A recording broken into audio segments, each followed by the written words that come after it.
வேந்த TV நேயர்கள் அனைவருக்கும் வணக்கம். இது உங்கள் அபிமான ஜோதிட சவால். வழக்கம் போல இன்னைக்கும் நம்ம ஜோதிட சவால் நிகழ்ச்சியில ஜீவனாடி ஜோதிடர் பாபு சார் நம்ம கூட இணைஞ்சிருக்காங்க. ஒவ்வொரு வாரமும் நிறைய கேள்விகள் கேட்டுட்டு இருக்கோம். அந்த வகையில இன்னைக்கும் நிறைய கேள்விகள் கேட்க போறோம். அதுக்கு முன்னாடி சார் நிகழ்ச்சிக்கு வரவேற்போம். வணக்கம் சார். வணக்கம். வணக்கம் வேந்த டிவி நேயர்களும் கொரோனா கொரியர்ஸ்லும் இன்னைக்கு அகஸ்ட் என்ன சொல்றாரு பார்ப்போம். ஓகே சார், முதல் கேள்வி அமெரிக்க அதிபர் ட்ரம்ப் வரி அதிகமா வசூல் பண்ணிட்டு இருந்தாரு. இப்போ கோர்ட் அவருடைய வரி வசூலுக்கு தடை விதிச்சிருக்காங்க. கிட்டத்தட்ட 9.5 லட்சம் திருப்பி தரணும், 5 லட்சம் கோடி திருப்பி தரணும் அப்படின்னு சொல்லியிருக்கிறாங்க. கோர்ட் சைட்ல இருந்து சொல்லியிருக்காங்க. ஸோ இது ட்ரம்ப்புக்கு ஒரு மிகப்பெரிய அடியாச்சு சார். அவர் இதுக்கப்புறம் இது எப்படி கடந்து வர போறாரு?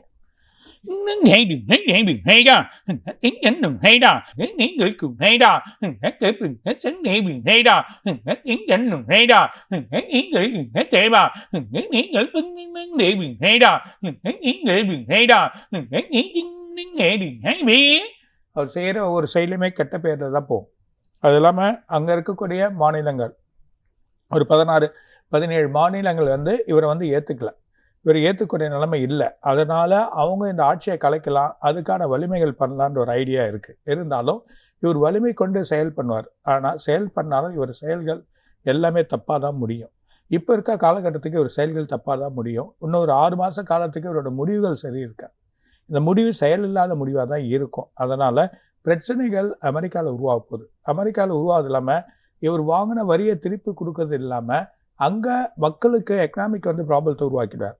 எக்கனாமிக் மிகப்பெரிய இவர் போகிறதுக்குள்ளே மிகப்பெரிய எக்கனாமிக் ப்ராப்ளம் வரும். இது எல்லாம் சஃபர் ஆகுறாங்க. ஸோ இந்தியன்ஸ்லாம் ரொம்ப கேர்ஃபுல்லாக வழி பண்ணிக்கோங்க. ஏன்னா ரொம்ப கேர்ஃபுல்லாக எதில் இன்வெஸ்ட் பண்ணணும், எதில் ஷேர்ஸில் போடணும், எந்த வழியான வழி நமக்கு வகுக்கும், எதில் இன்வெஸ்ட் பண்ணால் நமக்கு பணம் வரும். ஏன்னா நிறைய லேண்ட் வேல்யூ குறையும். ரெண்டாவது அங்கே எக்கனாமிக் பெரிய அடிப்படும். ஒரு பெரிய ஷேர் மார்க்கெட் டவுன் ஆகுறது நம்ம பார்க்க போகிறோம். மேபி இந்த மாதம் கூட பார்ப்பறதுக்கு வாய்ப்பு இருக்குது. அந்த மாதிரி சூழ்நிலையில் ஏற்படுறப்போ இவருக்கு பிரச்சனைகள் கிரியேட் ஆகும். இன்னும் அதிகமான பிரச்சனைகள், இன்னும் கோர்ட் கேஸ் பிரச்சனைகள் மூவ் ஆவார். இன்னும் 6 மாதத்தில் பெரிய குழப்பங்கள் ஏற்படுறதை நம்ம பார்க்க போகிறோம். ஆனால் ஆட்சி கலைக்க மாட்டாங்க. ஆட்சி ஒரு பல மாநிலங்கள் ஒன்று கூடி வழி பண்ணி செயல் பண்ணலாம். சில இடத்துல வீக் ஆகிடும். இவரோட பேரே வீக் ஆகிடும். இவரோட கட்சி ரொம்ப பலம் குறைஞ்சிடும். ஸோ ஒரு பலமாக இருக்கக்கூடிய கட்சி பலம் குறைஞ்சிடும். பர்டிகுலராக இந்த 6 மாதம் ரொம்ப செயல் இழக்கக்கூடிய நிலைமை இருக்க தவிர ஆட்சி கலைக்க மாட்டாங்க. அது கொஞ்சம் கஷ்டம். இருந்தாலும் செயல் இழக்கத்துக்கு வாய்ப்புகள் உண்டு. இவரோட செயல் முற்றிலுமே ஒரு சின்ன ஒரு பொம்மை போல ஆயிடுவார். அந்த மாதிரி செயல்கள் ஏற்படுறதை நம்ம பார்க்க போகிறோம். ஓகே சார், இப்போ கிட்டத்தட்ட 25 மாகாணங்கள் கிட்ட ட்ரம்ப்புக்கு எதிராக தான் இருக்கிறாங்க. ஸோ அவருடைய ஆட்சி கவிழ்வதற்கு வாய்ப்பு இருக்கா சார்?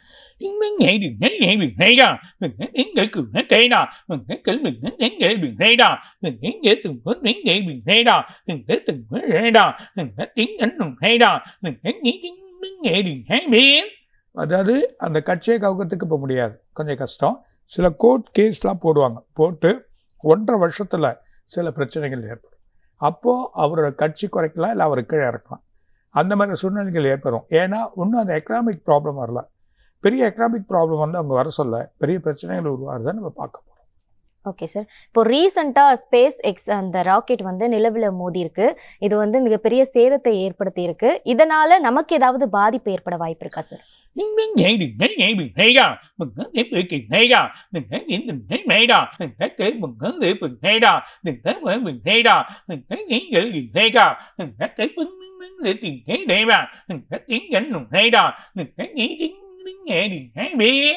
அதாவது ஸ்பேஸ் எக்ஸ் நிறைய விஷயங்களை ரிசர்ச் பண்ணுது.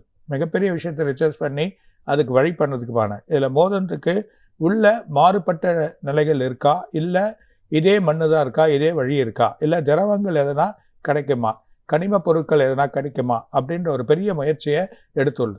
இந்த பெரிய முயற்சினால்தான் இந்த பெரிய ஆனால் இயற்கைக்கு மாறான செயல் நம்ம செய்யக்கூடாது. எப்பவுமே இயற்கை இயற்கை தான்.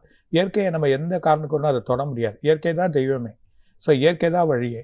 ஸோ அந்த இயற்கைக்கு மாறான செயல் செய்கிறப்போ நமக்கு பெரிய ஆபத்துக்கள் வர வாய்ப்பு உண்டு. அதே நேரத்தில் வர காலங்களில் பார்த்தீங்கன்னா மழை அதிகமாக இருக்கும். மிகப்பெரிய மழைகள் ஏற்படும். மிகப்பெரிய மழையோட கூடிய பிரச்சனைகள், இயற்கை வளங்களால் இருக்கக்கூடிய நிறைய மலைகள் சரியக்கூடிய நிலைகள் ஏற்படும். இது இல்லாமல் எர்த்குயிக்கள் நிறைய வரும்.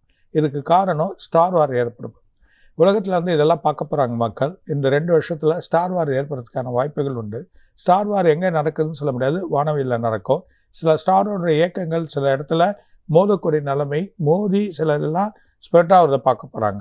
இது உலக அளவில் பார்க்கக்கூடிய நிலைமைகள் வர்றதுனால அந்த மாதிரி நிலைமைகள் நடக்கிறப்போ இங்கே பூமியோட இடத்துல சில ஷேக் நடக்கிறதுக்கு வாய்ப்பு உண்டு. அதனால் சில பாதிப்புகள் ஏற்படுறதுக்கான வாய்ப்புகள் உண்டு. அதனால் முக்கியமாக இருக்கக்கூடிய இயற்கையான வழியை நம்ம தொடக்கூடாது. இயற்கையான விஷயங்களை ரொம்ப பண்ணக்கூடாது. ஆனால் ரிசர்ச் பண்ணுறாங்க.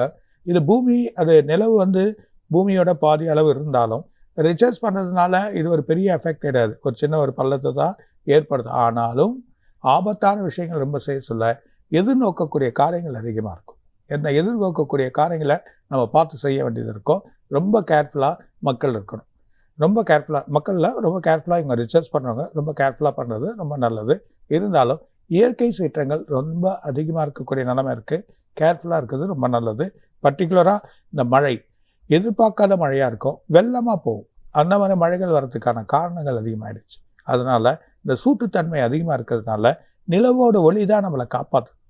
நிலவோடைய தன்மை தான் ஒரு குளிர்ச்சியான நிலையை கொடுக்கக்கூடிய தன்மை இருக்குது. அந்த தன்மை நம்ம மாறுபட்ட நிலைமை வரக்கூடாது. அந்த மாறுபட்ட நிலைமையை ஏற்படுத்த முடியாது. உலகத்தில் மிகப்பெரிய அது மிகப்பெரிய ஒரு பொருள், அதை ஏற்படுத்த முடியாது. இருந்தாலும் அதை போய் ரொம்ப நம்ம பிரச்சனை பண்ணால் அதுக்கான குழப்பங்கள் ஏற்படுறதை பார்க்கலாம். இப்போ இருக்கக்கூடிய காலகட்டத்தில் விவசாயிகள் மற்றும் விவசாயம் இது வந்து எப்படி இருக்கும் சார்? ஏன்னா விவசாயம்னு எடுத்துக்கிட்டோம்னா இப்போ வரைக்கும் நமக்கு போதிய மழை இல்லை. விவசாயிகளுக்கும் அவங்க வைக்கக்கூடிய கோரிக்கைகள் வந்து இன்னும் நிறைவேற்றப்படலை அப்படின்னு தான் சொல்லணும். ஸோ விவசாயிகளுக்கு இனி வரும் காலகட்டம் எப்படி இருக்கும் சார்?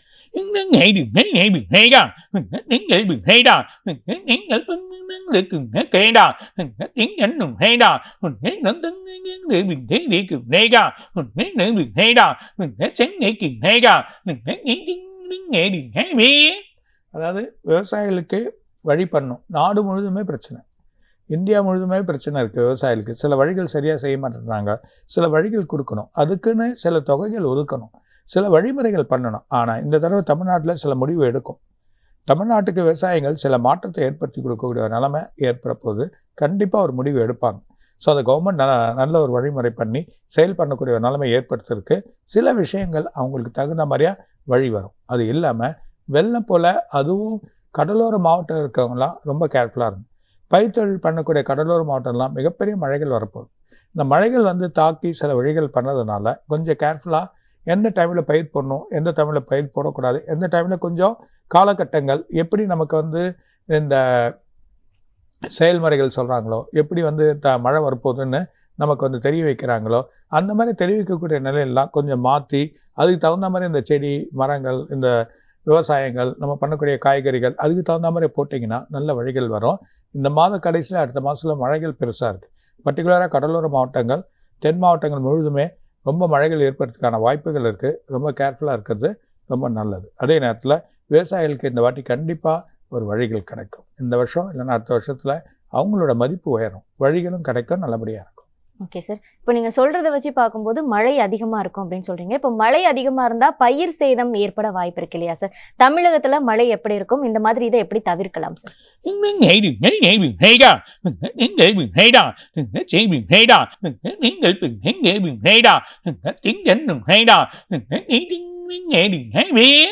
இந்த 15லேருந்து 20க்குள்ளே பெரிய மழை, இந்த 11ஆம் தேதியே வரும். 9, 10, 11க்குள்ளே மழை வரணும். அப்படி வரலன்னா 15 20ஆம் தேதிக்குள்ளே பெரிய மழை இருக்குது. வானிலை அறிக்கைகள் சொல்லுவாங்க.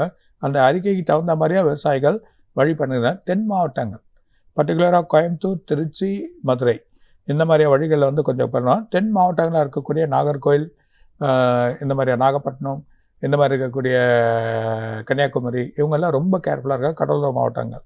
ஸோ இன்னெல்லாம் பயிர் தொழில்களில் சில பிரச்சனைகள் ஏற்படுறதுக்கு வாய்ப்பு இருக்குது. ரொம்ப கேர்ஃபுல்லாக இருங்க. ஸோ இப்போது பொறுமையான வழி, எப்போ எந்த காலம், ஒரு காலங்கட்ட விட்டு பயிர் பண்ணுறது கூட நல்லது. மழை வந்தப்புறமா முடிஞ்ச அப்புறமா பயிர் பண்ணுங்க. எப்பவுமே ஆடி மாதம் தான் தொடங்குவோம். இந்த வாட்டி கொஞ்சம் அதிகமாக வந்துருச்சுன்னா பார்க்கணும் அப்படின்றத சொல்கிறேன். ஓகே சார், இப்போ விண்வெளியில வந்து நெல் விளைச்சல் பண்ண முடியும் அப்படின்ற சாதனையை வந்து சீனா படைச்சிருக்கு. இது வந்து சாத்தியம் தானா சார்?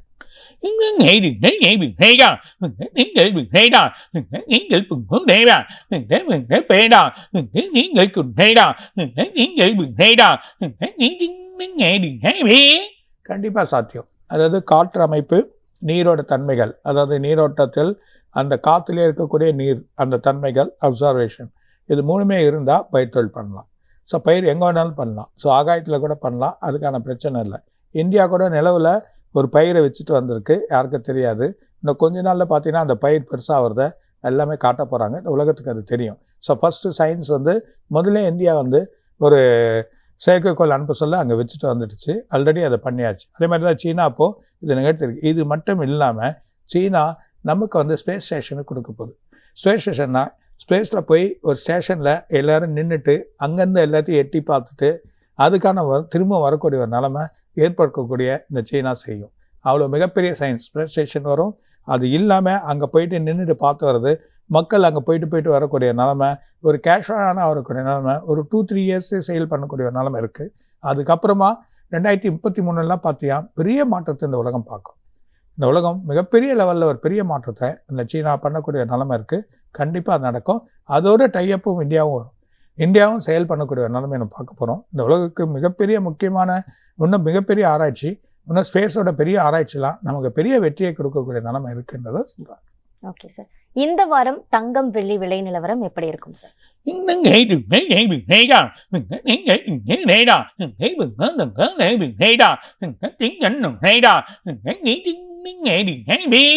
இந்த 15ஆம் தேதி வரைக்கும் ஏறும். ஏற்கனவே சொன்ன போன வாரம் கொஞ்சம் ஏறும், அப்புறம் திரும்பி இறங்கன்னு இப்போ ஏறி இருக்குது. ஸோ இந்த 15ஆம் தேதி வரைக்கும் ஏறும். ஆனால் ஃபெடரலில் இருக்குது. ஃபெடரலில் எது பண்ண போகிறான்னு தெரியல.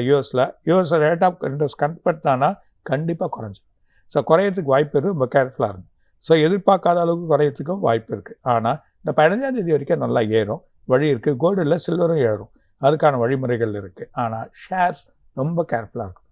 ஷேர்ஸில் 15-21ஆம் தேதி அது அமெரிக்காவோட சில ப்ராப்ளங்கள் ஏற்படுறதுனால, சில பிரச்சனைகள் ஏற்படுறதுனால கண்டிப்பாக ஒரு இடத்துல அடிபட போகுது. அப்படி அடிபட்டால் ஷேர்ஸ் குறைஞ்சிரும். ஸோ பெரிய பெரிய ஷேர்ஸ்லாம் செக்டார்ஸ்லாம் ரொம்ப உஷாராக இருக்கும். பெரிய செக்டார்ஸ்லாம் ஒரு லெவல் தான் போகும். அந்த சட்டன் லெவலில் வந்து கீழே விழும்.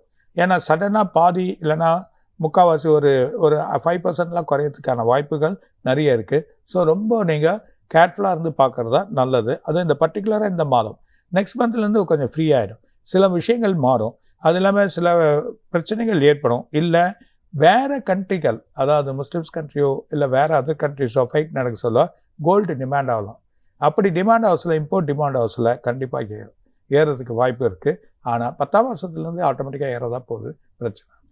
Okay sir. இப்போ ஷேர் மார்க்கெட் பற்றி சொன்னீங்க. எதில் இன்வெஸ்ட் பண்ணால் நல்லா இருக்கும் சார்?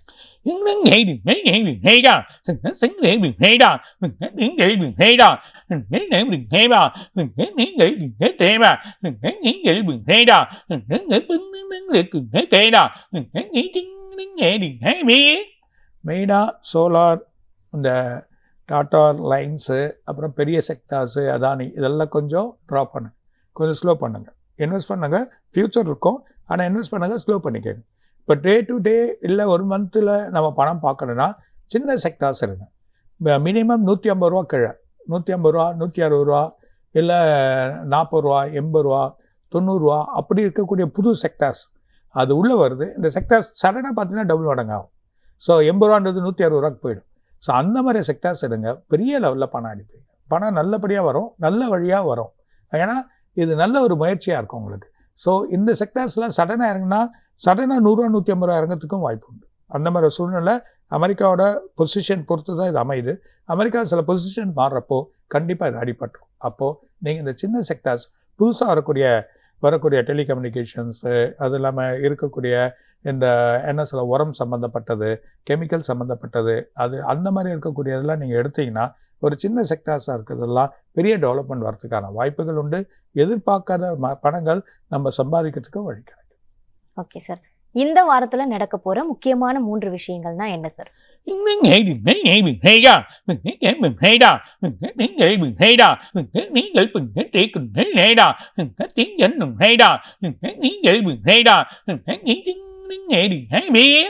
இந்த வாரத்தில் நடக்க போகிறது வேணால் மழை இருக்குது. 2 நாள் தொடர்ச்சியான மழை இருக்குது.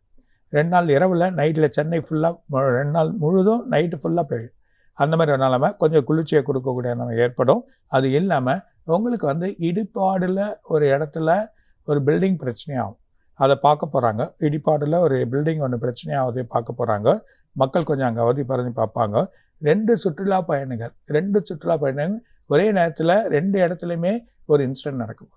ஸோ ஒரு ஹோட்டலோ இல்லை ஒரு விடுதியோ அது பற்றிக்கிறதோ இல்லை பிரச்சனை ஆகிறதோ மிகப்பெரிய ஒரு இன்சிடென்ட் இப்போ இந்த வாரத்தில் நடத்துக்கான வாய்ப்புகள் அதிகமாக இருக்குன்றதை சொல்கிறார்.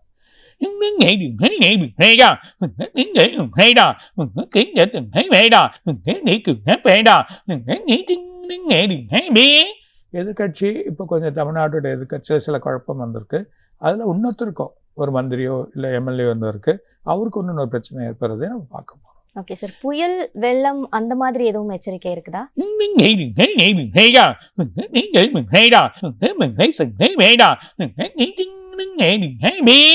முக்கியமாக தென் மாவட்டத்தில் ஒரு மலை சரிவு இருக்குது, மிகப்பெரிய மழை இருக்குது.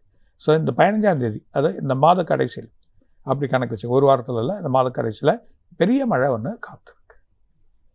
Okay sir. அடுத்ததான் நம்ம ஆன்மீக கேள்விக்குள்ள போயிடலாம். இந்த வாரத்துல உச்சம் பெறக்கூடிய ராசிகள் என்னென்ன, எச்சரிக்கையாக இருக்க வேண்டிய ராசிகள் என்னென்ன சார்?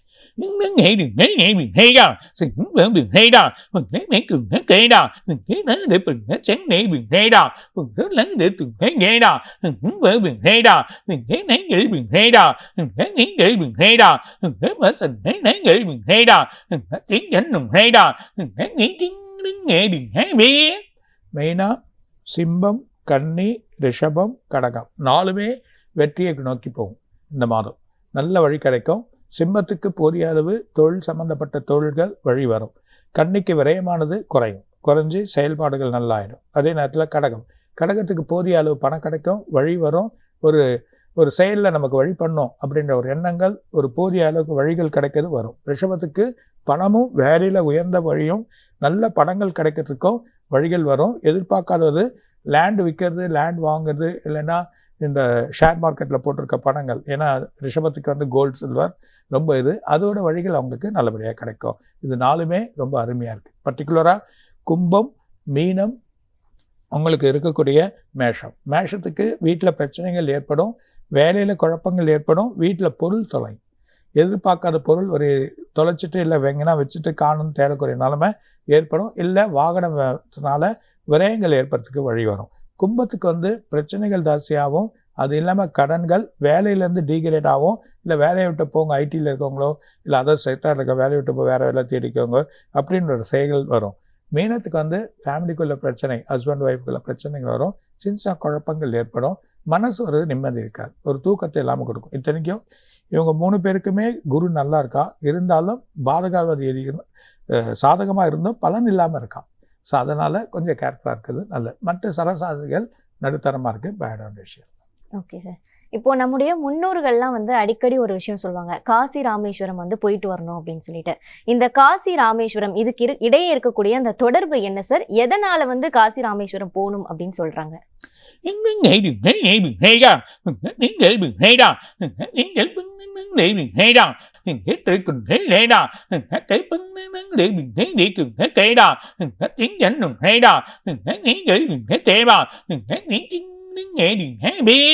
அதாவது காசி ராமேஸ்வரம் போயிட்டு வர்றது ஒரு பெரிய புண்ணியம். என்னென்னா, நம்ம முன்னோர்கள் இறக்க சொல்ல அவங்களோட நிலையை எங்கே தேடுவீங்க? வழி தேட முடியாது, அவங்களோட ஆத்மாவை தேட முடியாது. பட் அவங்களோட திருப்தியை எப்படி கொடுக்க முடியும்? அந்த திருப்தியை செயல் பண்ணுறது தான் காசி. ஏன் காசின்னு வச்சுருக்காருன்னா, காதணி சிதந்த இடம் தான் காசி. நிறைய பேருக்கு தெரியாது. காதணி அம்பாலோட, பார்வதி அம்பாள் காதணி வந்து தொலைச்சிட்றாங்க. அந்த தொலைக்கிறப்போ தேவர்கள்கிட்ட சிவன் வந்து தேடுறாரு, தேவர்கிட்ட சொல்கிறார், தேவர்கள்லாம் தேடுறாங்க. அந்த தேவர்கள்லாம் தேடி தேடி தேடி தேடி பார்க்குறாங்க. அந்த புகுதி போல் ஆகிடுது. எப்படின்னா, தண்ணி மண்ணாக மாறிடுது. புகுதி எப்படி இருக்கும்? அந்த சேறு போல் ஆகிடுது. அவ்வளோ தேடி பாருங்க. அந்த சேராக இருக்கக்கூடிய இடத்துல தான் நீ விட்டதை தேட முடியும்.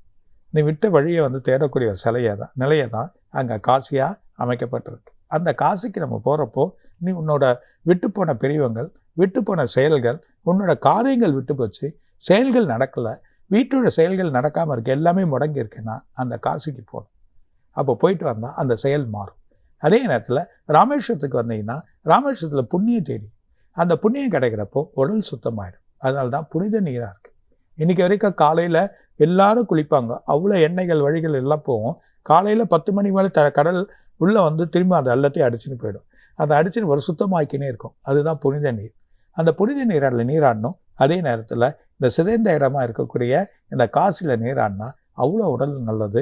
இன்றைக்கி வரைக்கும் தண்ணி எவ்வளோ டெஸ்ட் பண்ணி பார்த்துட்டாங்க, அதில் புணங்களை போடுறாங்க, எவ்வளோ புகுதிகளை போடுறாங்க, எல்லாமே போட்டாலும் தண்ணி மாறாமல் இருக்குது. இன்றைக்கி வரைக்கும் எவ்வளோ டெஸ்ட் பண்ணி பார்த்ததில் இருக்குது. அதனால தான் இங்கேருந்து போகிறப்போ எப்படின்னா, ஒரு இறந்தவருக்கு புண்ணியம் பண்ணணும்னா இங்கேருந்து போகிறப்போ ராமேஸ்வரத்தில் போயிட்டு மண் எடுத்து அந்த மண்ணை எடுத்துன்னு போயிட்டு காசியில் விடணும்.